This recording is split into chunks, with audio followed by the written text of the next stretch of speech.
Today is June 10th in the year 2003. I'm Karen Herman with the Archive of American Television, and it is my great pleasure to be interviewing Lamont Johnson at his home in Monterey, California. Thank you, ma'am. Okay. We can take a little time and to talk about your early years and influences. And our first question is, what was your name at birth? Ernest Lamont Johnson, Jr. My dad was Ernest Lamont, Sr. And I really, from birth, hated it. I didn't like the Ernest part for some reason. I later played a lead in The Importance of Being Earnest by Oscar Wilde. But anyway, as I grew older, they all called me Monty, or Junior, which I hated even more. And so when I got to the point of being in the theater, working in the theater and radio, I tried out all kinds of names. I tried Charles Lamont, Stephen Lamont, using Lamont as the last name. And finally, I got lazy. I just relaxed and said Lamont Johnson, cutting off the Ernest and the Junior. And that's what it's been ever since. But people hearken back. And also, I get funny mail, a lot of fan mail that calls me Lamont Johnson, Lament Johnson. But it's Lamont Johnson, right? You can get confused with there's another Lamont Johnson. Yeah, right. There was oh boy. The Directors Guild has a rule that a person of a given name, first one in gets that name, is to keep that name. And anybody else comes as the same name has to have a minor change. So there was a black kind of rock performer, director of like videos, music videos and things. And his name was Lamont Johnson. And he was doing the videos at a time when he was first doing them.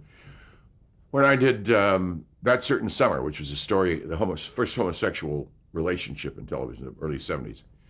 And I got a lot of gay mail at that time. Much came in. It was a very much admired show all over the place. And so I would get things like proposals or nude pictures and things like that in the mail. So one day he called this other Lamont Johnson, who hadn't yet changed his name. He didn't have to, I guess. He was just getting into the Guild. And he called the Guild and he said, "Okay, I'll sign up for the Guild. You got to tell that fag Lamont Johnson to stop sending me his mail." And so they said, "But your point is you have to change your name." So he became Lamont E. Johnson. He was E. Lamont Johnson, too. So there is this guy. I guess he's still around, Lamont E. Johnson. And when were you born? When was I born?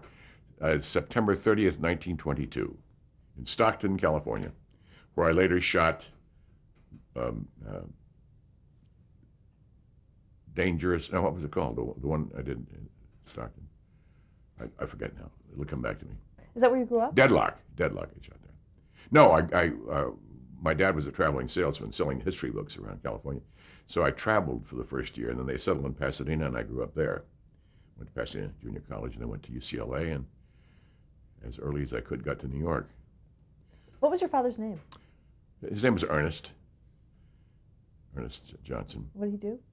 He was a real estate and insurance man, very wonderful service officer with the American Legion. He would get veterans in the middle of the night if they were in trouble to the veterans hospitals, and he was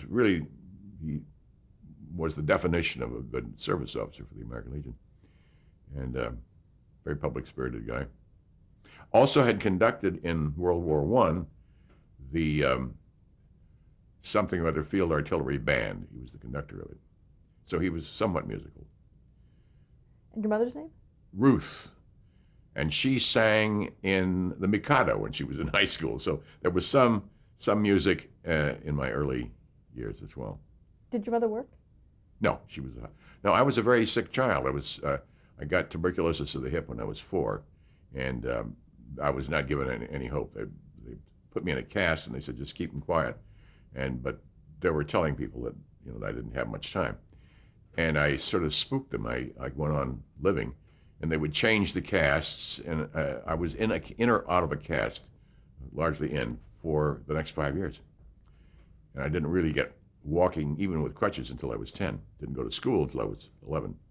I've been home taught. So she was really tied down, shall we say. The poor lady was, nurse had to, because I was in a cast from my, under my armpits, down around my hips to my left ankle. All those years, and I was a hyperkinetic child, so it drove me nuts. The minute they got the cast off and I was able to really get up, I shot off like a rocket and haven't stopped since. Did you have any sisters or brothers? No. What were your hobbies growing up once you? Well, they were very limited for the first years that I was in bed, but that's where I really started my passion for the theater and for opera. I was listening, we had no television, obviously, didn't even know what that was. But I would hear the radio all the time. We played the soap operas and the Metropolitan Opera from 1932, when I was already 9 years old by that time. But I remember Milton Cross telling about the operas that were coming up, and I loved listening to the operas.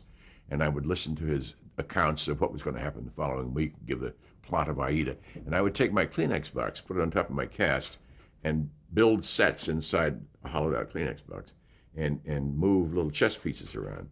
So I've said I staged The Ring of the Nibelungen before I was 11.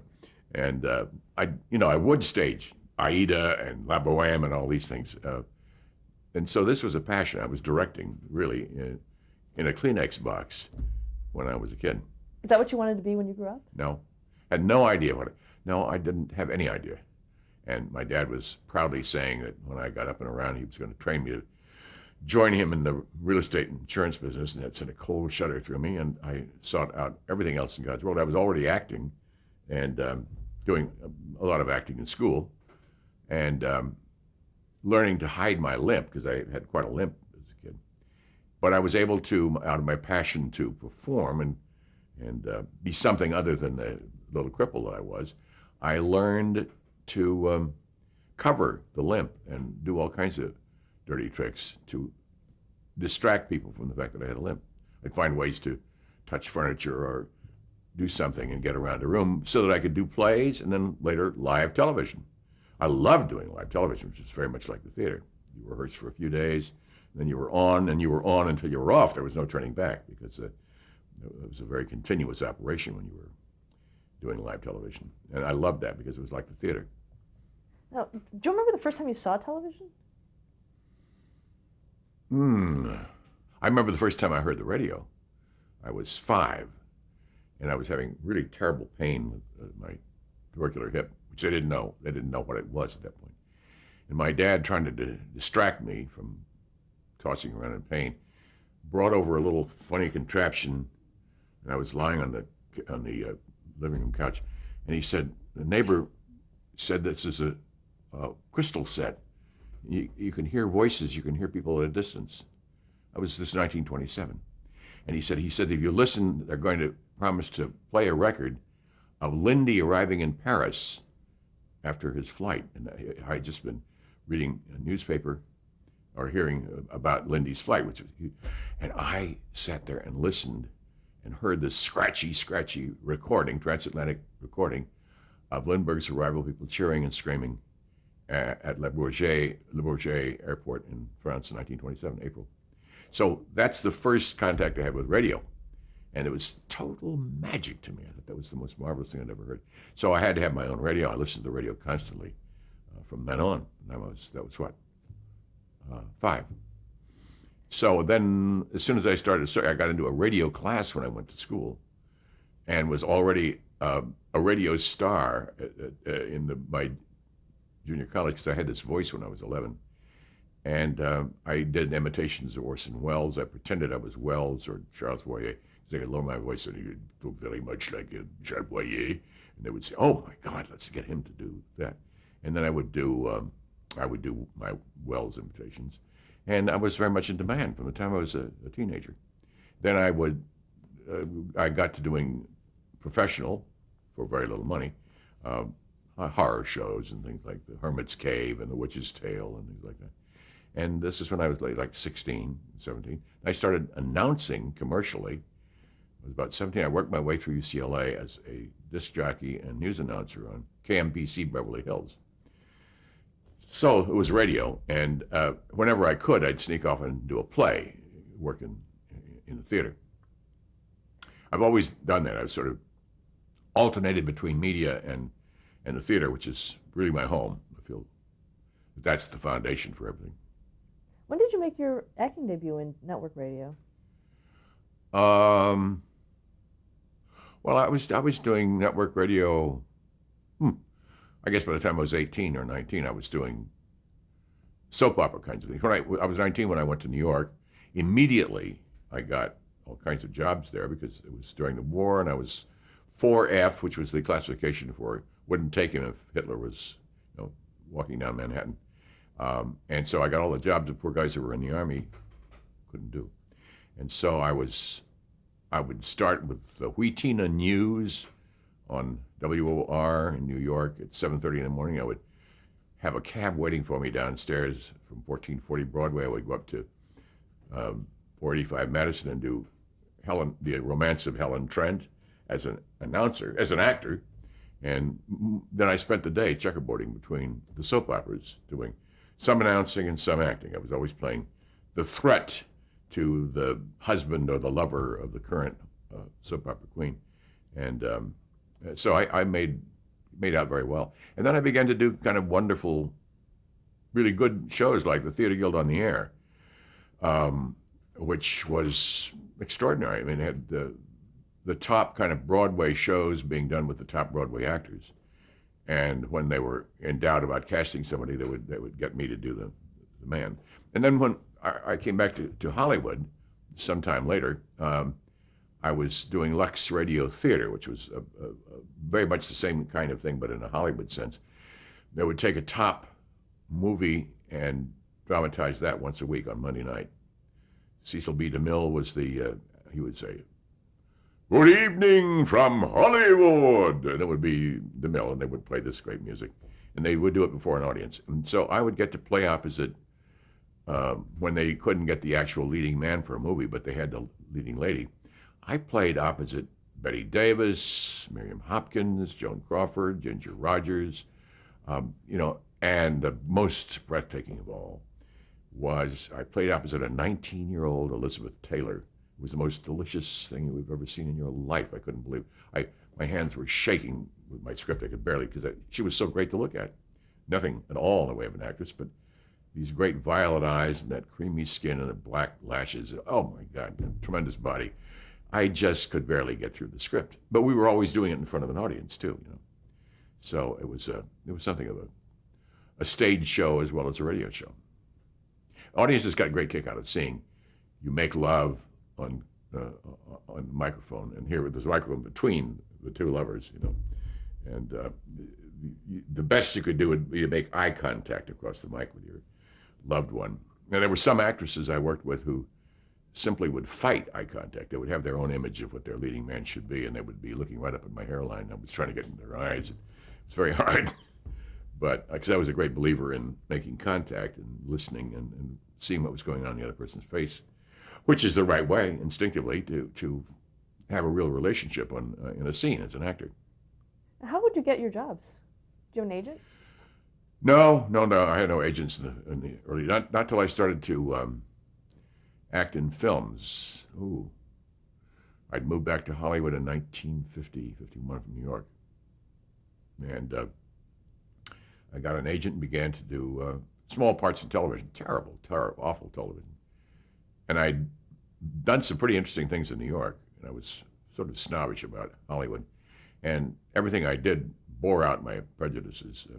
There were schlock shows, badly directed, badly produced, and you never had rehearsal. You were just thrown in front of a camera. Bells would ring, and you'd do it before you barely were know what the relationship was of the scene. And so they were pretty shockingly bad early television films in 1950, 51. But I loved doing live television, even some of the soupy scripts, and I would do Hallmark Hall of Fame and Philco Goodyear Playhouse in New York, and I would be flown back to do a lead on a Studio One or a Philco Goodyear Playhouse at that time. And what I loved was that you got a rehearsal. You were rehearsed with usually a somewhat a stage-savvy director like, Daniel Petrie was a model for me, and we're still good friends. And John Frankenheimer and Sidney Lumet and Arthur Penn and George Roy Hill. These were terrific guys and wonderful to work with. They were actors, largely actors themselves, and they knew what to do with actors in front of a camera. Whereas you got to Hollywood, and these very early people that they got had no conception of what it was to work with an actor. And I had no patience for that. I had become an actor's studio member in New York, and we thought we were pretty damn special. And so I had nothing but contempt for those early things. And I wanted to move back to New York and stay in the theater. And then Albert McCleary began to use me a lot on Cameo, Playhouse, and Hallmark Hall of Fame. And we would always argue about his direction of me, because by this time I was getting pretty feisty. I would say, I don't believe that. I can't do that because so-and-so and so-and-so. I was being a true actor's studio pain in the ass those days. And he was a tough little Irishman who would flush bright red when he got me. He says, shut your mouth, listen to me, and you take my direction. You're a good actor, but just shut up and do your acting and take what I say. So, but in spite of that, we had a kind of good friendship, and he well, I'm half Irish too, that helped, I sort of understand. And so then he just kept putting me into wonderful, I got to play Ishmael in Moby Dick on live on Hallmark Hall of Fame. Can you talk about that? What was that like? Well, it was extraordinary because I learned the incredible cheats. For instance, for after the shipwreck, they had me in a tub, and I had to come out of the tub. It had an appropriate break of some sort, something else, and I had to dive into this tub and come up and grab a piece of wood and float on this huge tub in the studio, right in the middle of the studio, and say my last lines as Ishmael in Moby Dick. And it was great fun. You found ways to cheat. I saw, my God, the possibilities of live, and there were marvelous ones. So when then I still managed to move back to New York and I was doing a good deal more. I was doing the first color show on television. I was contracted to play opposite David Wayne and Jonathan Winters in a series called Norby. It was the first color show in about 1954, I guess, or 5. And oh yes, the days of live were really hair-raising. I had some weeks off. My running character wasn't always in, and my agent would keep in touch. And so he asked if I could come out and fly out and do an episode of Climax, which was a mystery show on television live. And so in the week I was off from my regular job in New York, I flew back to Hollywood, and I did this corny, old-fashioned thing called The 13th Chair. It's a old melodrama starring Ethel Barrymore as a medium who brings her controls and talks to the other world and all that to solve a mystery. And I had a lead opposite her. And so we rehearsed for about 5 or 6 days before we were going to go on. And Martin Manulis, who had a tremendous career later, he was the producer of that particular show. And he said, oh, what a great treat this is going to be for you to work with Ethel Barrymore, this great. She was a legendary actress, of course, for many, many years. But the trouble was Ethel Barrymore wasn't the least interested in doing that show. She sat in her wheelchair, because she was quite arthritic, and listened to the World Series. She was a great baseball fan.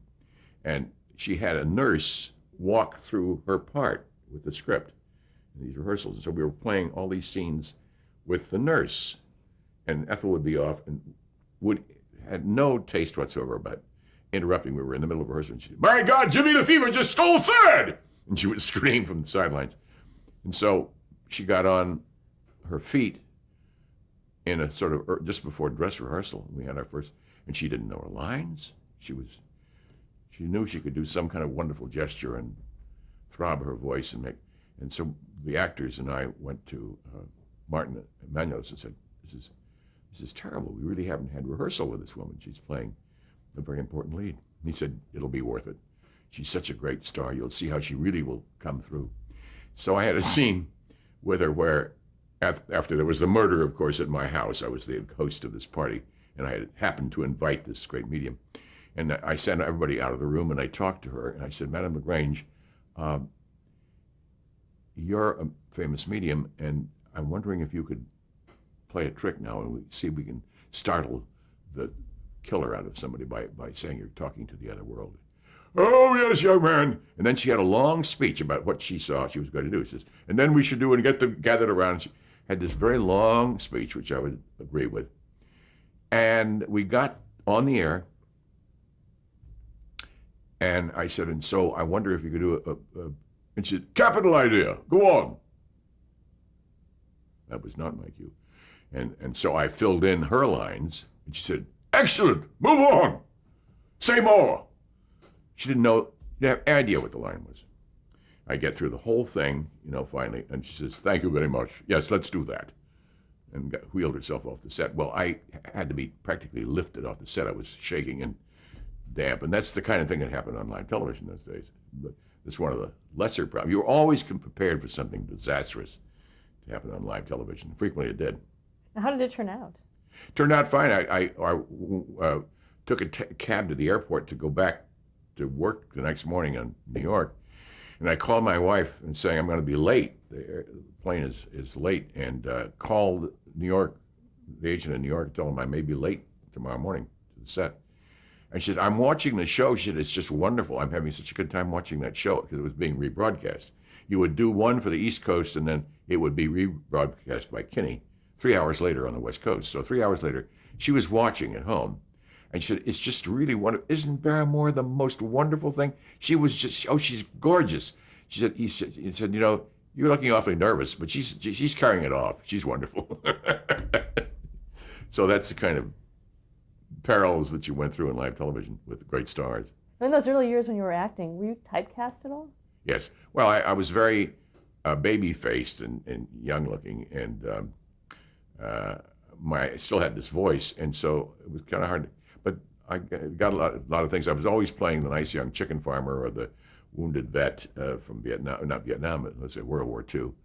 And but so I was cast in sort of namby-pamby roles, so that when I got doing matinee theater later on as a director, my fellow directors would get me to do an acting job in a time that I would be open between assignments directing.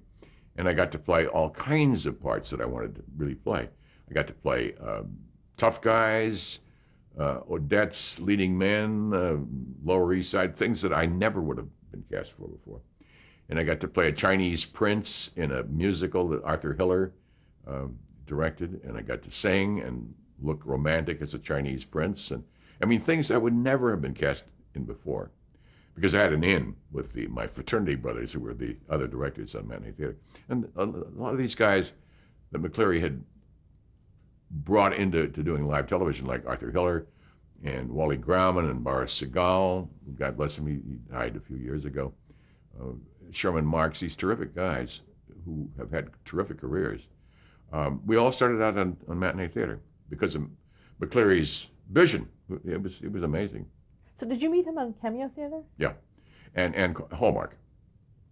I did both for him. Did both those things. That's the one he directed the Moby Dick I was talking about. Can you talk a little bit about him personally and professionally? Yeah, he was a great politician. He loved playing the politics with the top brass at NBC, and he did it well, and he got incredibly important things done. And he is credited with bringing live matinee theater, daily hour dramatic shows onto television at 12 noon on the West Coast, played 3 o'clock in the East. And they did everything from the Bible to, Pulp Fiction to Shaw. I did a Shaw play. I did Dickens. I did The Book of Ruth with Sarah Churchill, which is a biblical adaptation. And, you did just everything. It was quite wonderful. Some of those adaptations weren't very good, but you got a wide swath of styles. You got to do all kinds of things. And the great thing about McCleary's inexpensive way, the way he sold it to the network for a few pence, was that there was to be no scenery. He believed in faces. He believed the actors were what the audience wanted to see in those days, and it was because the technology was very primitive in those days. So that he would ask for stacks of faces. He would get, he would, it was called the cameo technique. You were to bunch your actors together as close as possible, and if possible, as much as possible, their faces out to the camera, so that everything was coming right out, and the actors were the scenery. Well, and most of us directors rebelled to a degree, because his idea was that there should be a foreground prop, a device that you could frame on, which would give some sense of the scenic elements, and then the background was only the great big cyc that went around the studio. That made it possible to do a show every day. They just come in and switch everything around as long as you kept the same cyc going and lights, and then you just bring in foreground elements and stage your actors with that.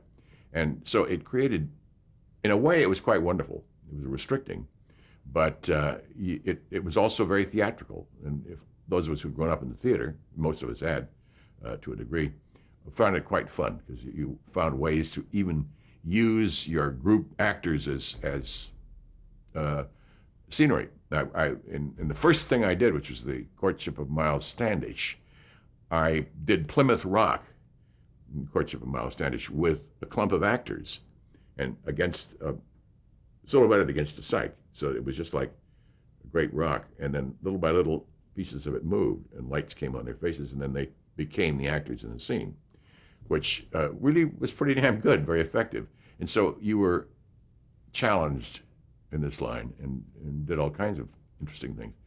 So I did 78-hour shows in 2.5 years. This was directing. Directing, and during that same period, I did 17 acting jobs for the same directors, my buddies in the fraternity of minor theater directors. Now, how did you go from becoming an actor to a director? Well, I was already doing some things. I was directing plays at UCLA, and even Pasadena Junior College. When I was there, I was directing plays, and I loved directing plays. I never remotely had any idea of working in film or television, and so when McCleary was getting directors to do preseason kidneys in case somebody drops dead, he wanted to have a kidney that they could put in place of it, because it was live. Once that little green light went on, you were on until the little green light went off. I mean, there was nothing in between. You had to fill. But if an actor got very ill, or in one case somebody died, they had something that they could move in. So the directors he auditioned more or less for these jobs, he had about 12, 8, 9, 10, 11, 12 directors. He had doing preseason kinescopes where he could critique them, and out of those people, he picked the 8 that were his regular directors, which meant that we rotated. We would do a show, we'd get off the air, say, on Tuesday, and we'd be back in rehearsal the following Friday for the next show. So it was a really rapid turnaround. Let's stop there to change the tape. Okay.